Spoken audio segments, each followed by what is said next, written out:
बच्चों। सो हमने science one का दो चैप्टर कंप्लीट किया। चलो साइंस 2 का स्टार्ट करते हैं लोग। साइंस 2 का सेकंड चैप्टर बच्चों, सदियों के जीवन की प्रक्रिया भाग 1।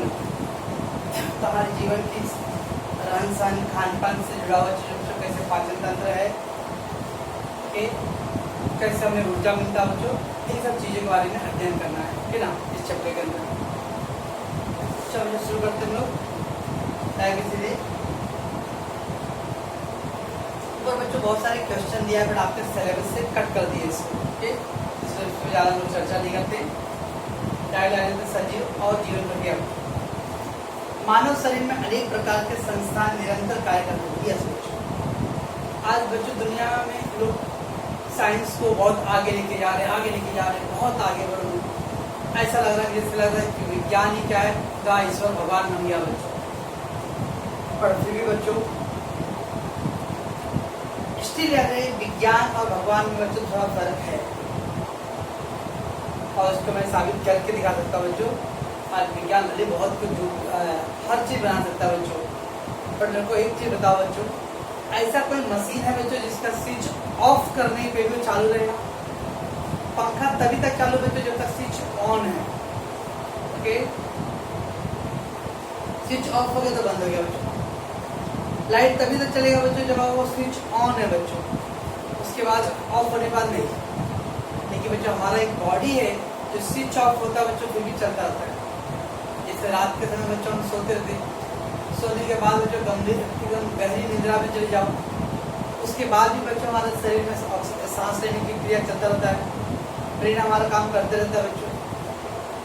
ओके ना, ये सब कैसे होता है बच्चों? जब रात को हम एकदम स्विच ऑफ हो गए, सो रहे हैं, स्टिल हमारे बॉडी के पार्ट्स काम कर रहे हैं बच्चों।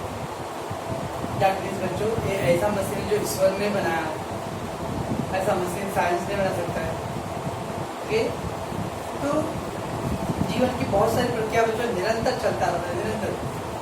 क्योंकि हम रात को सो रहे हैं तो वो बहुत सारे पार्ट आराम कर रहे हैं बच्चों, क्योंकि हमारा फेफड़ा, हृदय, ये दोनों ऐसे तंत्र बच्चों जो लगातार काम करते रहते हैं। ब्रेन बच्चों लगातार काम करते रहता है। सोचो बच्चों, मशीन बोलते बच्चों 10 घंटा काम किया, मशीन दबाए, बहुत गर्म हो गया, बंद कर दबाए। टीवी 8 घंटा 10 घंटे चालू होते, बहुत गर्म हो गया, बंद कर दबाए। ठीक है, हमारा ब्रेन, हार्ट और फेफड़ा बच्चों जन्म से लेने तक, जन्म से लेकर मरने तक यूज चलते रहता है बच्चों। दैट मीन्स बच्चों ये पार्ट्स कभी थकते नहीं। सोचो क्या साइंस को ऐसा मशीन बना सकता है बच्चों जो नॉन स्टॉप चलता रहता है बच्चों और थकता नहीं।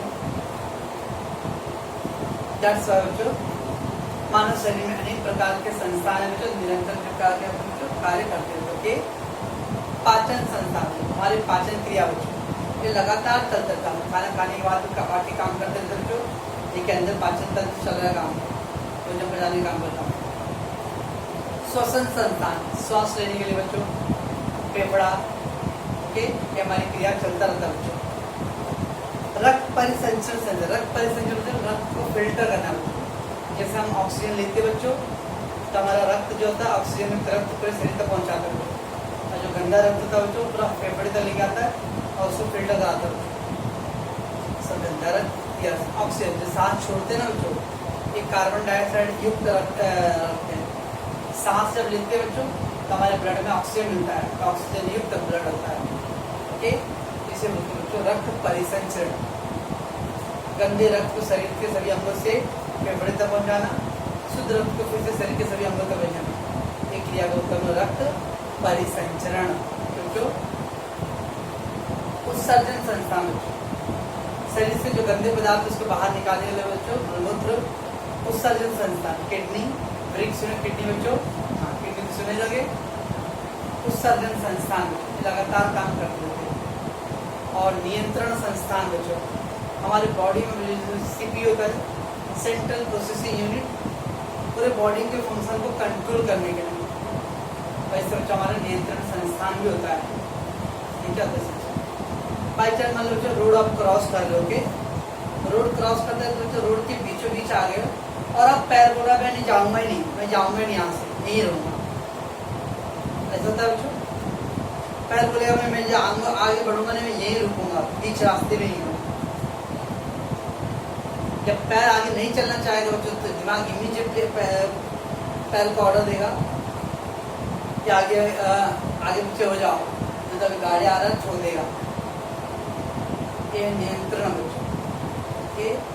कभी कभी बच्चे स्कूल से आते समय हम लोग जानबूझ के बच्चों अपने गली में नहीं जाते, किसी दूसरे गली की तरफ जाने लगते पैर, फिर भी देखो तो बच्चों पैर आपको आपकी गली की तरफ ही लेके जाएगा।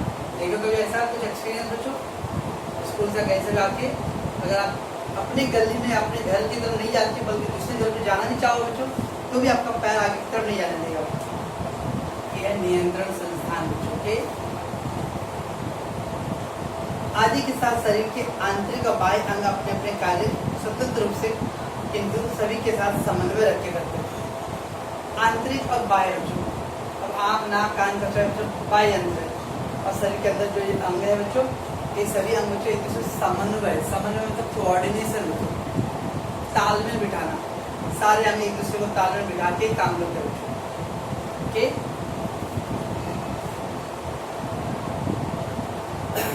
जिसके लिए सजीवों को निरंतर ऊर्जा का बच्चों जब बॉडी अगर लगातार काम करते रहेगा, लगातार काम करते रहेगा तो उसे एनर्जी भी ज़्यादा चाहिए, लगातार काम करते रहेगा एनर्जी भी ज़्यादा चाहिए ना, तो जिसके लिए सजीवों को निरंतर ऊर्जा की आवश्यकता होती है।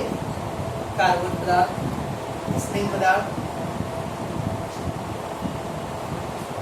और प्रतिन ये भोजन घटक इस ऊर्जा के प्रमुख स्रोत है। कार्बोहाइड्रेट जितने भी अनाज वाले चीजें, अनाज गेहूँ चावल बाजरा ज्वार मक्का, समझे अनाज गेहूँ ज्वार चावल बाजरा मक्का नाचनी दालचीनी, जो ये जितने भी अनाज है बच्चों सब कार्बोज के रूप में। आलू बटाटा बच्चों कार्बोज का रूप है, शक्कर कार्बोज का रूप है। शक्कर का नहीं क्या था, शक्कर का नहीं सुने हो, रतालू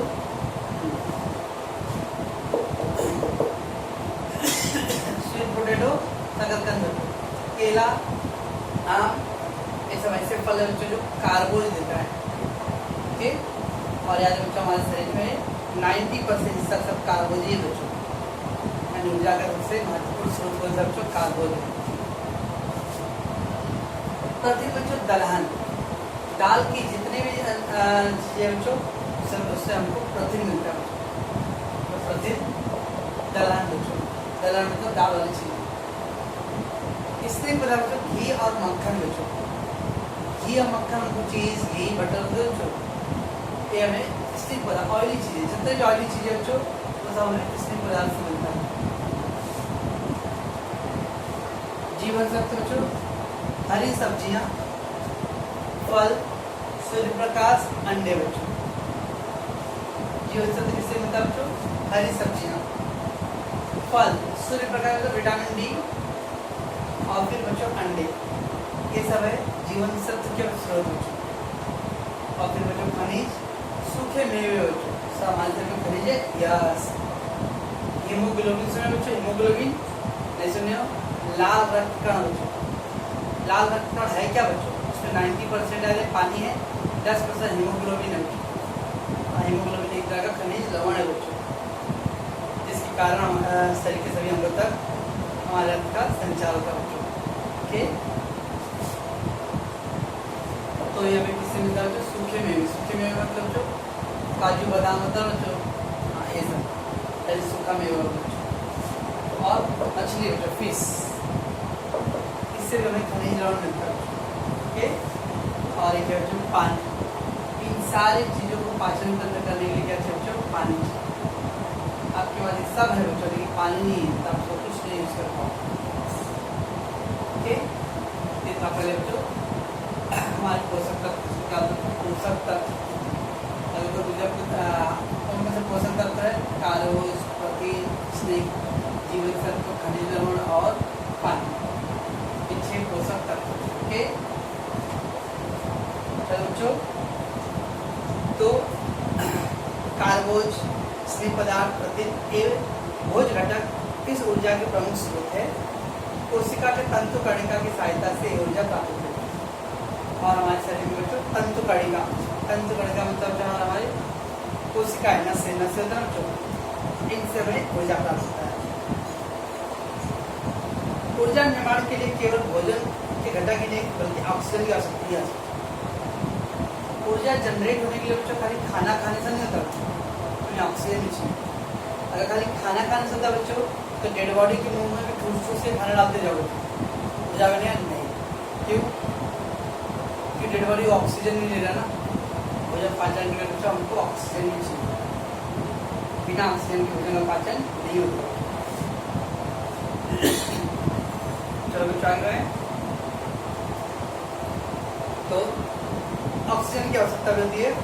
कुछ सूक्ष्मजीव ऑक्सीजन की आवश्यकता नहीं, कुछ सूक्ष्मजीव तो जैसे बच्चों एक कोशिकीय प्राणी, अमीबा, पैरामीशियम बच्चों, ऐसे जीवों को ऑक्सीजन नहीं चाहिए बच्चों। लेकिन जो बहुकोषीय प्राणी होते हैं बच्चों, उन्हें ऑक्सीजन की जरूरत पड़ता है।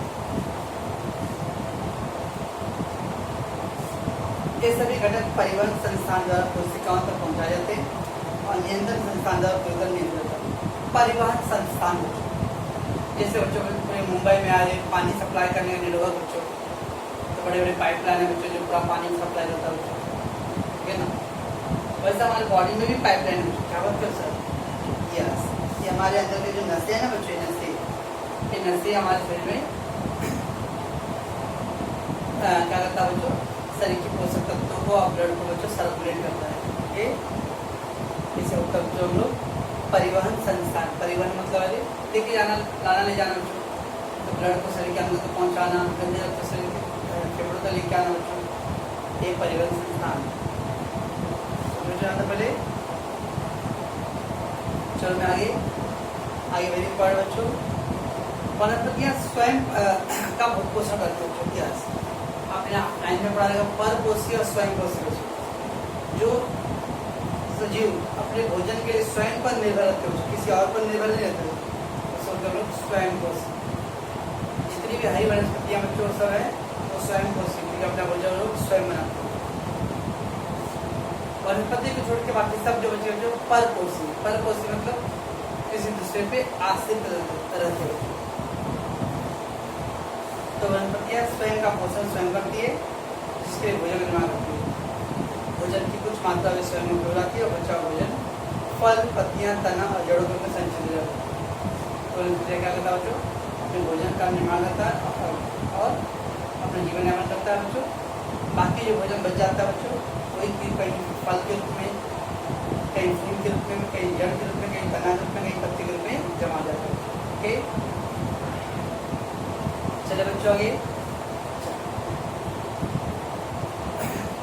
दूध, फल, गुड़, शक्कर, सब्जियां, गेहूं, मक्का, नाचनी, ज्वार, बाजरा, दाल, दलहन, अनाज, शहद, आलू, शकरकंद, मिष्ठान, ये सभी कार्बोहाइड्रेट्स के पदार्थ। यस, दूध बच्चों, दूध एक ऐसा है जो वैश्विक है बच्चों, दूध में सब कुछ है, जीवन सत्व भी है बच्चों, स्निग्ध पदार्थ भी है, घी और मक्खन जिससे दूध से बने बच्चों, इसलिए बच्चों होता है दूध पीना चाहिए। दूध में ये सारे घटक है। ओके, फल, गुड़, शक्कर, सब्जियां, गेहूं, मक्का, नाचनी से मड़ुआ, ओके, राई की तरह से लाल लाल कलर का एकदम भाई महंगाई, ओके, तो नाचनी, ज्वार, बाजरा, चावल, शहद, आलू, शकरकंद, मिष्ठान, स्वीट्स, मिठाई, इन सभी में क्या मिलता है? कार्बोहाइड्रेट। और एक कार्बोहाइड्रेट में 4 किलो कैलोरी प्रति ग्राम ऊर्जा मिलता है। 1 ग्राम कार्बोहाइड्रेट अगर यूज करता है बच्चों तो हमें 4 किलो कैलोरी ऊर्जा मिलता है बच्चों। तो ऑब्जेक्टिव कार्बोहाइड्रेट से कितना ऊर्जा मिलता है? 4 किलो कैलोरी ऊर्जा मिलता है। कितनी ऊर्जा मिलती है बच्चों? यहाँ तक पहले ये था आपका पहला इंट्रोडक्शन वाला पार्ट। ओके, चल गए बच्चों। चलो, सजीव और जीवन का निर्माण है, ऊर्जा का निर्माण बच्चों। डायग्राम दिया हुआ है। मानवीय श्वसन संस्थान, मनुष्य के श्वसन क्रिया का संस्थान अंग बच्चों। ओके, अब पहले ऊपर दिया बच्चों बॉक्स दिया उसको नाक है बच्चों, पहले वाले में नाक, दूसरे वाले में जो मुंह है। ओके, तीसरे वाले में बच्चों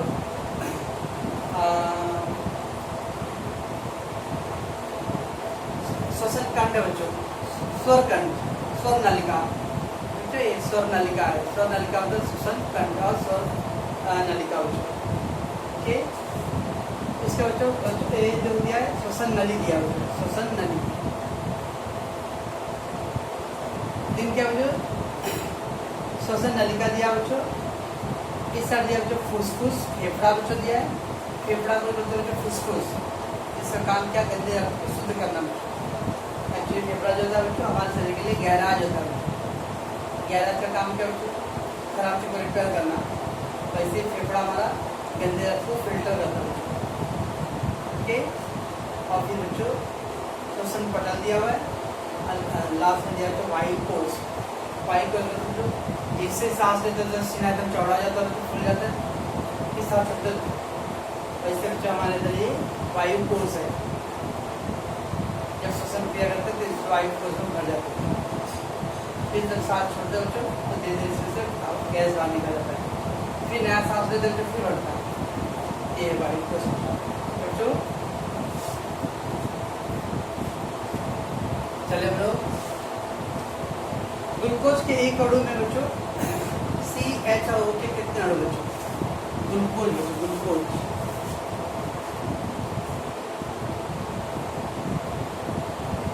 ग्लूकोज का अणु सूत्र बच्चों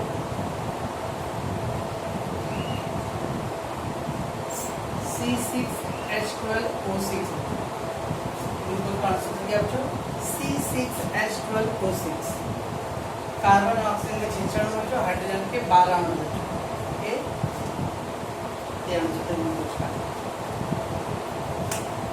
चलो बच्चों आगे मैं,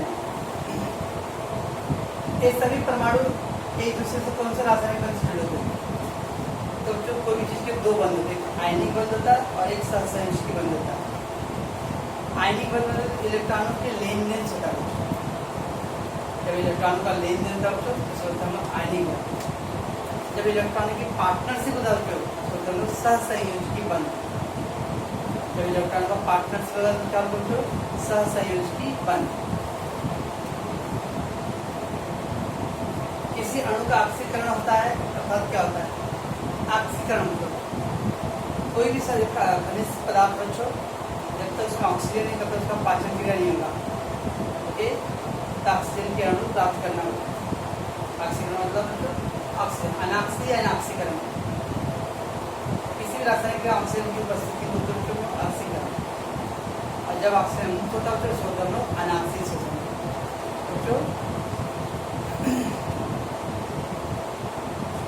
यह ऊर्जा एटीपी के रूप में जमा होता है, एटीपी का फुल फॉर्म बच्चों एडेनोसिन ट्राइफॉस्फेट, एटीपी का फुल फॉर्म क्या बच्चों, एडेनोसिन ट्राइफॉस्फेट, जो कि हम खाना खाते हैं तो ऊर्जा के रूप में इसी में जमा होता है, एटीपी में।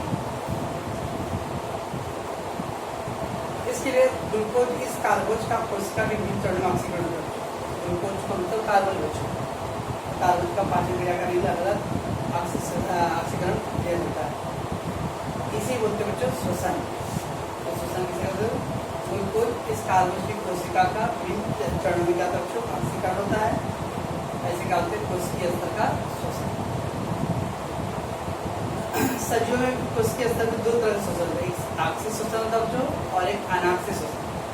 ऑक्सी श्वसन मतलब जो ऑक्सीजन की उपस्थिति में, और अनाक्सी श्वसन मतलब जो ऑक्सीजन की गैर हाजिरी में, यानी बिना ऑक्सीजन। ऑक्सी श्वसन के 3 चरण है, ग्लूकोज का ऑक्सीकरण होता है। ऑक्सीकरण मतलब किसी भी अणु का पाचन क्रिया करना है तो उसमें ऑक्सीजन की उपस्थिति होनी चाहिए, अगर ऑक्सीजन उपस्थित हो तो ऑक्सीकरण, ऑक्सीजन नहीं है तो होता है अनाक्सी श्वसन, ठीक है। तो आज बच्चों मैं यहाँ पे स्टॉप कर रहा हूँ, आज का ऑब्जेक्टिव टाइप का बच्चों तो थोड़ा सा पहले से पढ़ोगे, फिर हम धीरे धीरे आगे बढ़ेंगे, ठीक है बच्चों।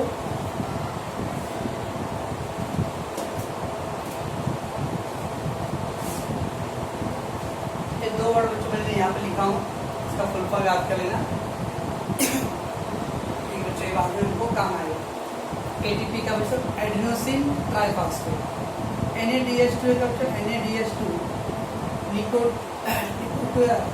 निकोटिनामाइड, एडेनाइन डाइन्यूक्लियोटाइड्स, क्या बच्चों निकोटिनामाइड एडेनाइन डाइन्यूक्लियोटाइड्स, ये बच्चों NADH12 का असर है।